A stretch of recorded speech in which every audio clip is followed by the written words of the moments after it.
We begin our study today of Psalm 98, which has as a theme that of celebration. Let mountains sing joyfully. And in my introduction, in the letter to this psalm, I focused on the role of metaphor in Bible and in poetry. For in this particular psalm, we have rivers clapping hands and mountains singing joyfully.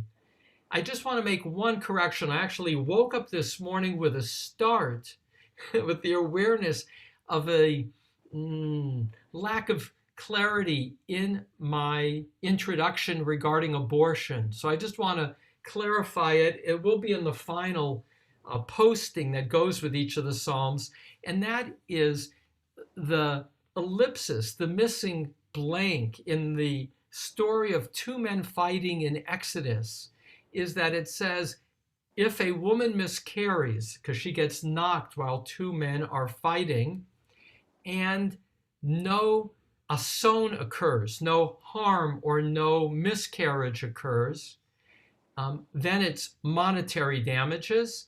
And if it is an asson, a tragedy, harm, then it will be life for life. And what's missing in those verses in Exodus of 21 is no harm to whom? The fetus or the woman. And the way the rabbis understand it, because it's a blank, is that it's harm to the woman, meaning if a miscarriage occurs and the fetus dies, then it's just monetary compensation, and a fetus is not human life. That's how the rabbis understood it, which is to say the enormous possibility of interpretation by how you fill in a blank, which led Augustine in the church to fill in the blank for fetus rather than for mother. And that is one of the key differences in that regard. So that's simply an introduction and a correction to my little introduction for clarification, to say that when we read a psalm like Psalm 98, there will be a need to appreciate the language of poetry, often as metaphor, and in a legal context of reading, to know how words are often ambiguous and gaps can be filled in differently. With that, let me read with you Psalm 98, and then to look together at some of the artistry of the weave and what are some of the takeaways as readers. Psalm 98, let mountains sing joyfully. A hymn. Sing to Adonai a new song, for God has worked wonders, has given deliverance for God, God's right hand and holy arm. Adonai has made known God's deliverance. For the eyes of the nations, God revealed God's righteousness. God has remembered God's kindness and faithfulness. Chasdo ve'emunato, for the house of Israel. All the ends of the earth have seen the deliverance of our God. Shout out to Adonai, all the earth. Burst forth and sing joyfully and hymn.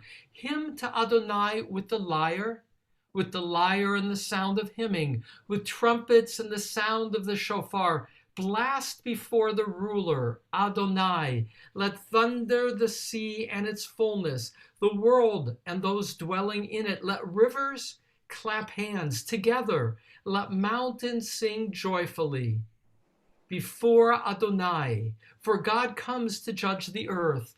God will judge the world with righteousness and the peoples with uprightness.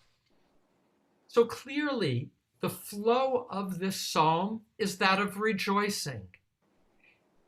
Shir Chadash, we saw that expression recently, a new song. is understood by the rabbis for being a response to a specific event. In the Little Mitsuda, they will say that with deliverance, old songs won't suffice. Hence the need here for a new song. It's not clear what prompts this song in terms of a historic moment for the psalmist, though it was read throughout Jewish history as a song like the Psalms that surround us, that has a messianic feel, a song of celebration when the world will be redeemed by God. The notion that one day, yet ahead, God will judge all the nations of the world, all the nations, for God is the creator of all, and God's creation is unfolding to a new phase of harmony, and God will become manifest. In this opening verse, God has given deliverance with God's right hand and holy arm. That image of God's right hand, Yamino Uzroa, are the same image of the Song of the Sea, the song that the Israelites sang in crossing to freedom, Exodus chapter 15. It's repeated, that phrase, in verse 6, 12, and 16. And the image here might, if you want, refer back to God as the deliverer from Egypt, which also points forward to the Messianic era. If God can enter into history in that Passover story to redeem the Israelites, that right hand and that mighty arm, here a holy arm, God's arm, points to the possibility of God re-entering history again and manifesting redemption. Now, this particular psalm is divided into 3 parts: 1 to 3, 4 to 6, and 7 to 9. And each of these sections has what it would be called an inclusio, a frame. Section 1, verses 1 to 3, are singing of God's deliverance. And in verse 1, verse 2, and verse 3 is the same reoccurring word, Hoshea, Yeshuato, Yeshuat, all with a little variation, all meaning deliverance. So section 1 is tightly woven to focus in on a song of deliverance. Structurally, verses 4 to 6, section 2, here in verse 4 and verse 6 is a reoccurring word, hariu, like truah, truah, the sound of the shofar blast. Some also translated as shout for joy. So it can either, and in some cases I will use shout for joy as the translation, but here, because it's in the context of musical instruments, a lyre, trumpets, that it seems like the shofar blast is what is evoked.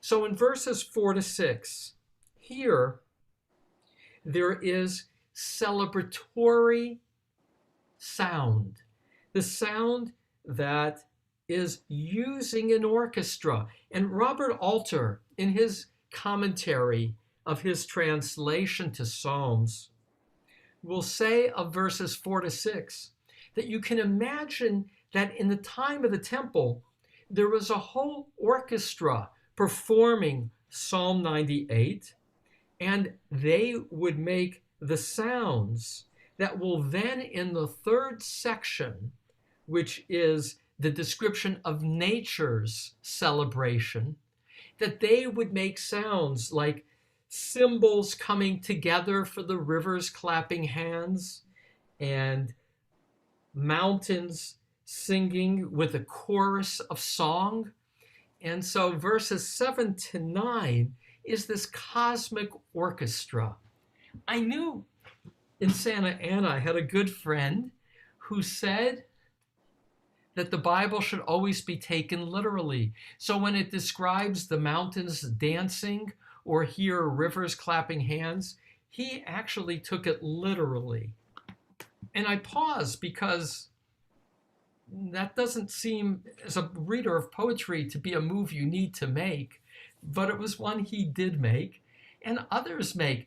Again, in my introduction to this psalm, I share how evangelical leaders at a seminary, when it came to describing how when life begins, took literally an image of Psalms in which God says, I shaped you, as if creation happened by God in the womb.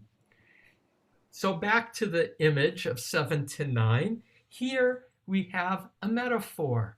And the context of the metaphor is the entire cosmos is God's creation, God's handiwork infused by the resonance of God consciousness and more.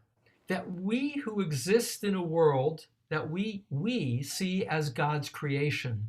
When we listen to the sea and the waves crashing, we can hear that musically. We can hear those waves as crashing and clapping of hands. We can look at the majesty of mountains and experience the mountains in celebration. I shared recently this image of Martin Buber and his theology of I and thou, in which Martin Buber said that the experience of God is in the in-between.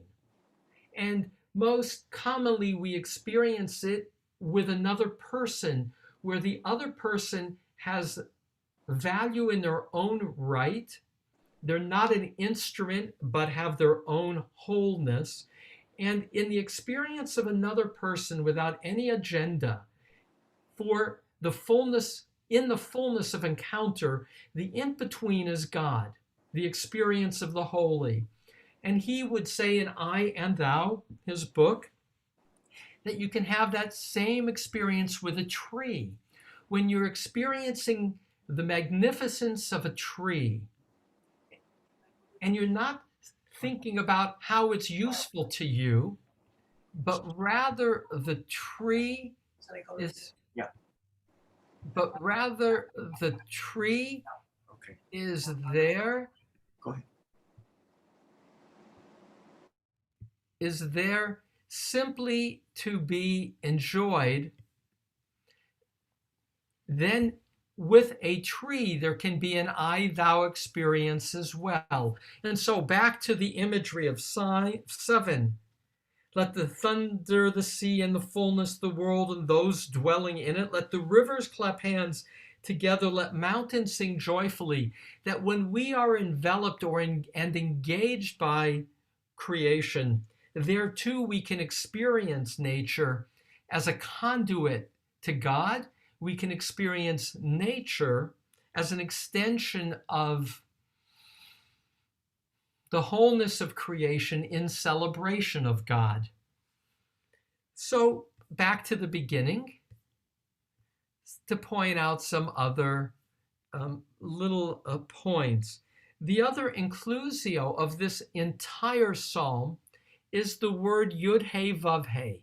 It's at the very beginning and it is at the end. So one thought, and that is, although this is a psalm of creation, a psalm of universal celebration, the name chosen for God is God's name of covenant with the Israelite people. For again, the context of this song being sung is temple. This is the playlist of the Levites. And in celebration, there is this paradox of being in Jerusalem, praying to Yud He Vav He, and acknowledging Yud He Vav He as the God of the whole of creation. and another reoccurring theme, and that is God's judgment. What is it, the very end, if you will, of this trajectory? What is it that gives cause to celebrate? One, it's the goodness of creation, but God is more than creator. God is more than Aristotle's immovable mover. God is the judge. Here comes the judge, pointing again to an end of days. God will judge the world with righteousness and the people with uprightness. B'tzedek, v'amim b'meisharim, and people with, often translated, equity. But the word yashar in meisharim, this concluding word, is God is straight. God is trustworthy. God will act decisively and with integrity. And that's the twofold nature of God in the Bible and God in Psalms. Magnificent in God's creation, but more righteous in judgment.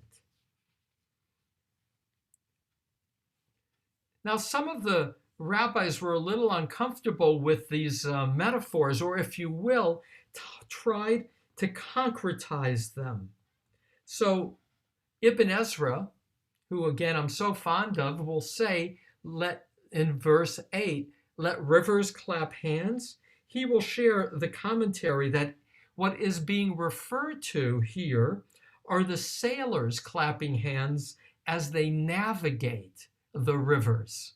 So you'll find in the medieval commentators a consistency of seeing this as a celebration at the end of days and simultaneously pulling back and trying to naturalize it. And so when it says the rivers clap, it's the sailors on the rivers navigating. Here's another piece with the word Meisharim. The opening of the psalm is Shiru Ladonai Shir Chadash. So you hear in those 4 words in verse 1, sing to Adonai, sing a new song. So Shir and Sharim, you can hear the assonance. So it opens and closes with a similar sound. And more, Sharim, which means straightforwardness or uprightness, Sharim, B'meisharim, sounds like Harim in verse 8, mountains. So the poetry has certain word sounds, assonance, that link verses 8 and 9, Harim and Meisharim, and even the beginning with Shir and the end, Meisharim.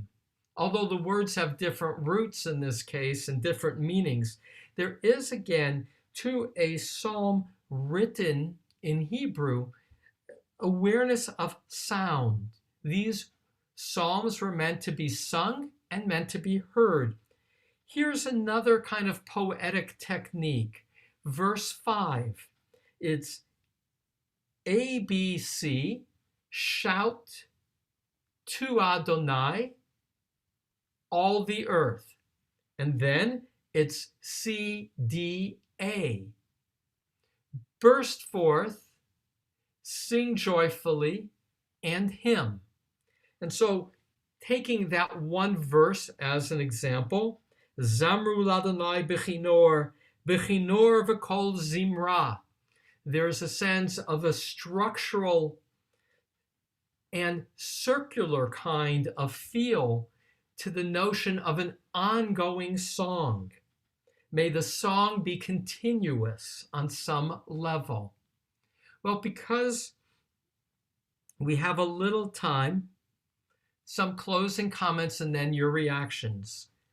And that is to honor, because it's a short psalm, how the psalm sounds. And so I'm going to read the psalm to convey its quality of rhythm in Hebrew, and then pause for some of your reactions, knowing there's more to share in terms of commentaries.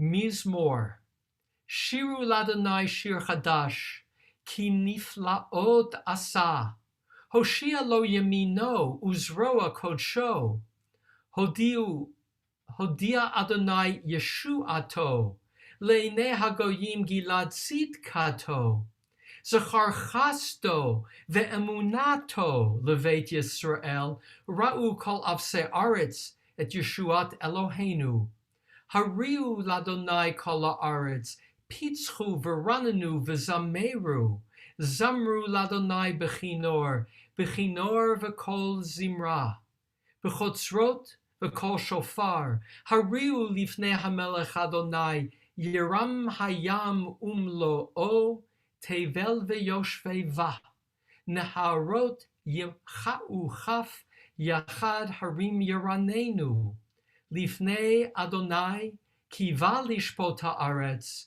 Yishpot Tevel B'tzedek, Va'amim B'meisharim. With that, as I read it, I hear it being sung. We sing much of this psalm when we present it at Kabbalat Shabbat. It's a song of rejoicing and therefore with music. Any questions or comments about Psalm 98?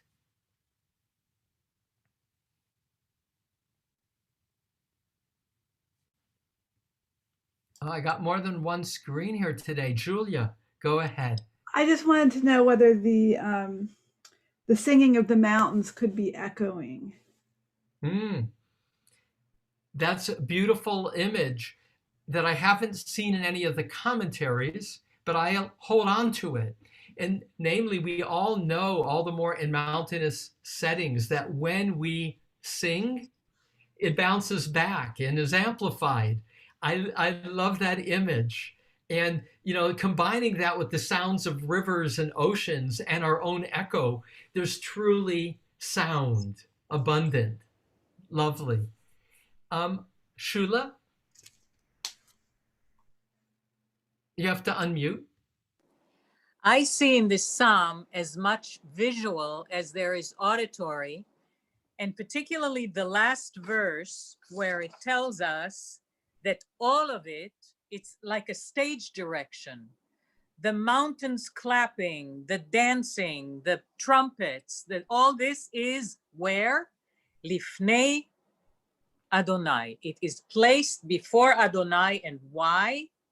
Because Adonai is the one most righteous judge. So I see it almost as a beautiful drama, a musical set up Lifnei Adonai to honor and praise Adonai. It is, to me, a glorious visual picture along with the auditory descriptions.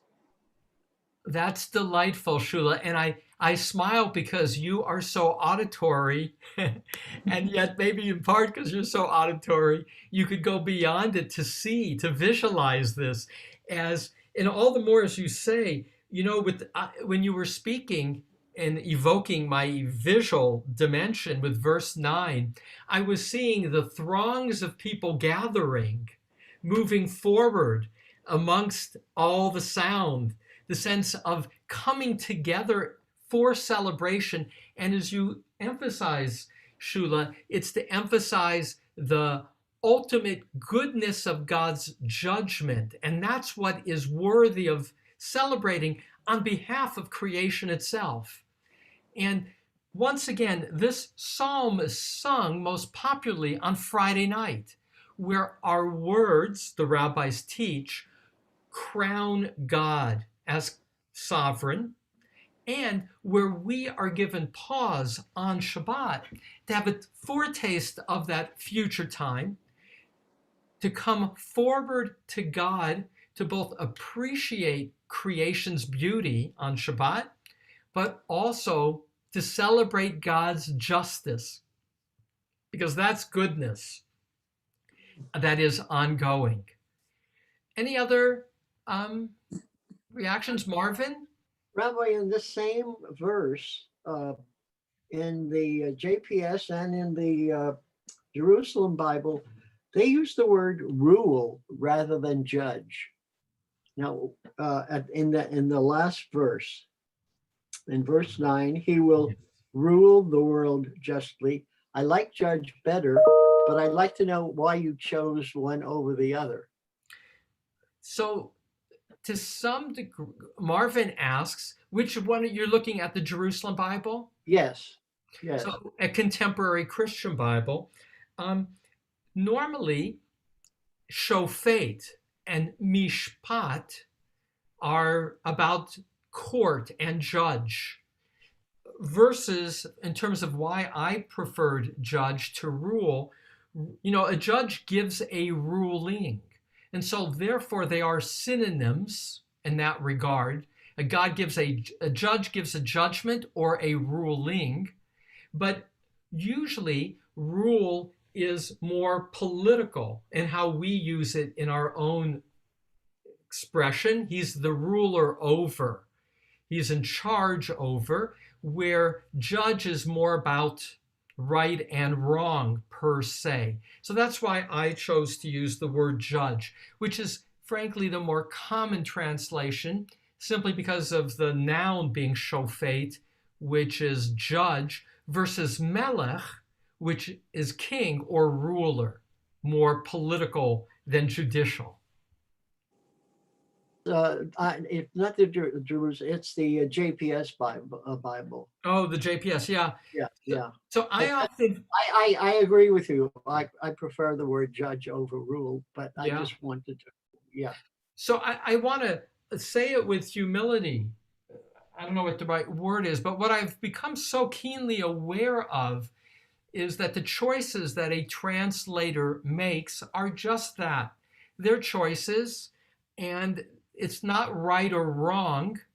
It's an emphasis for the writer. So JPS, the Jewish Publication Society, is among Jewish scholars the most commonly used or admired translation. So when we in our conservative community had the Eitz Chaim, which is what we use in our synagogue, the translation, the English, which was a step ahead, was using the translation from the Jewish Publication Society, which is based in Philadelphia and known as doing scholarly work.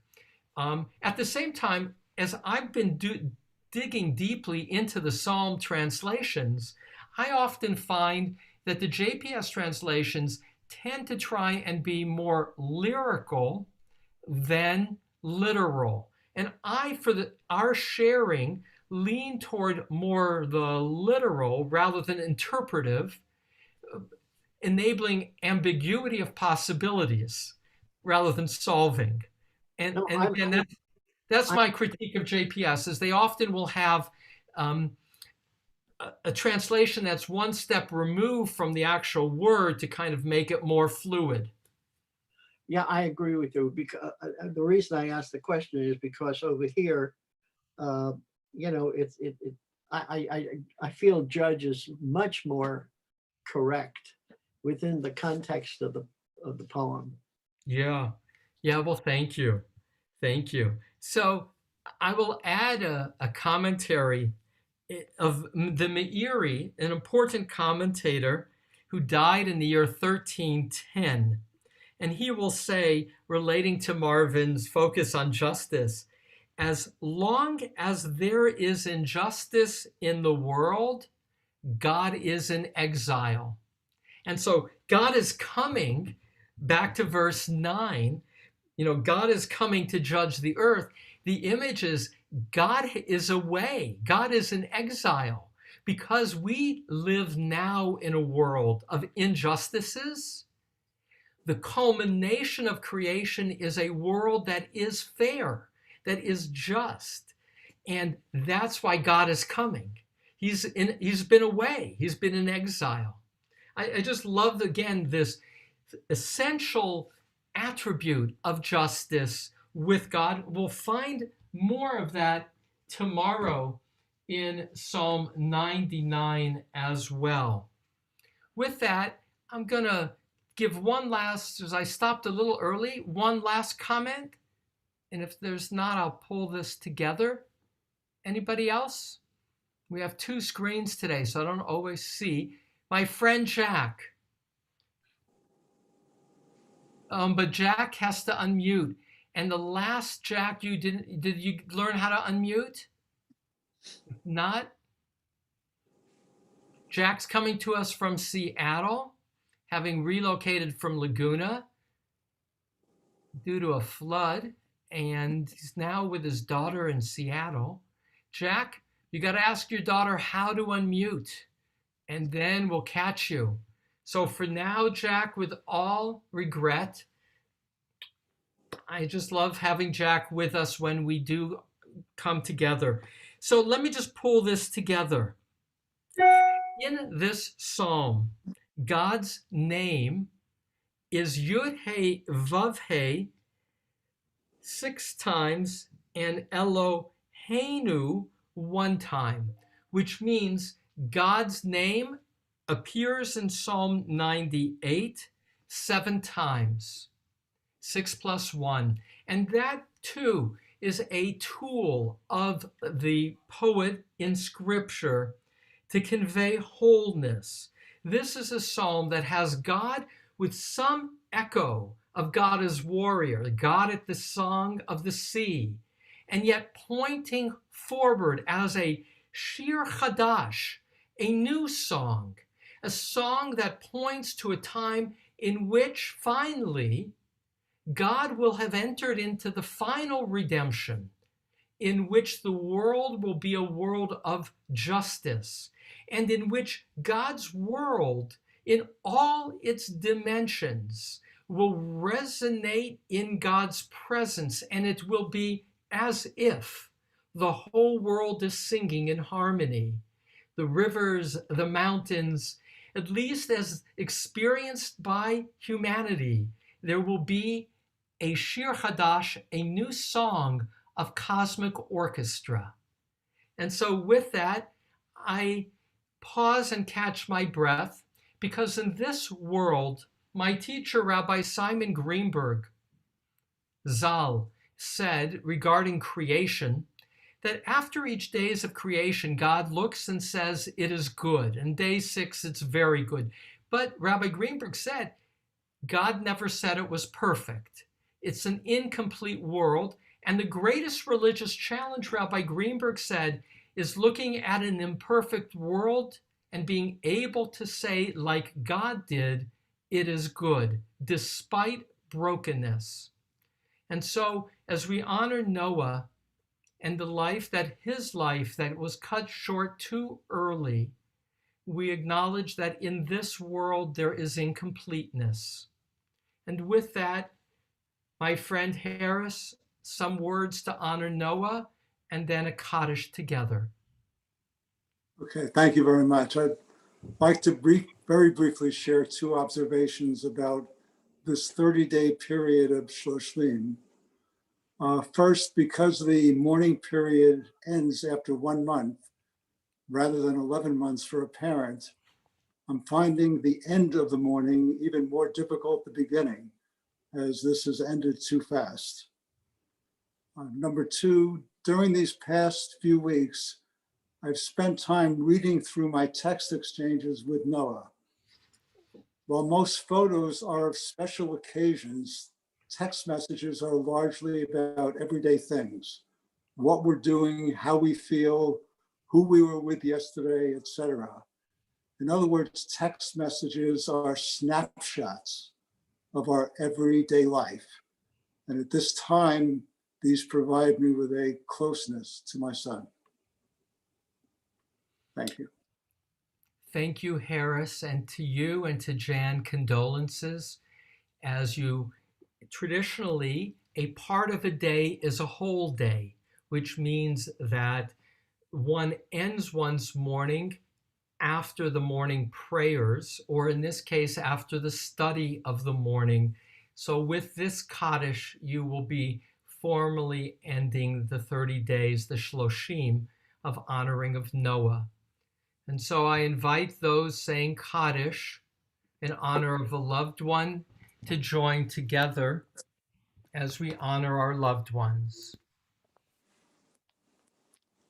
Yitkadal v'yitkadal shemei rabba Alma Yivra Kirute V'yamlich Malchute B'chayechon Yomechon Uvchaye Kol Beit Yisrael Ba'agala Ubizman Kariv Vimru Amen Yehei Shmei Rabba Mevarach Le'olam Omaya Yitbarach V'yishtabach V'yitpa'ar V'yitromam V'yitnaseh V'yitadar V'yitaleh V'yitalal Shemei Dikutra Berichu Le'ela Min Kol Birchata V'shirata Tushbata V'nechemata Da'amiran Bi'alma Bi'ru Amen Yehei Shlama Rabba Min Shemaya V'chayim Aleinu V'okol Yisrael V'imru Amen Oseh Shalom Bimromav Hu Ya'aseh Shalom Aleinu V'okol Yisrael V'kol Yoshvei Tevel V'imru Amen. You, Harris, shared with me a teaching on Kaddish that you got from Eli Confort, which is that one reason Kaddish is recited is to fill in the missing light for God, that each person's life is a light and God too feels the loss. May you, Harris and Jan, may Noah's memory continue to be a light for you in all of life. To each of you, thank you for joining today. Psalm 99 tomorrow. Exalt Adonai, our God. Romemu Adonai Eloheinu. So we'll hear more song, which will be the fifth and final of the Kabbalah before the Friday Psalm 28, which we studied. I look forward to continuing our Kabbalah Shabbat on Thursday morning. All the best. Thank you. Have a good day.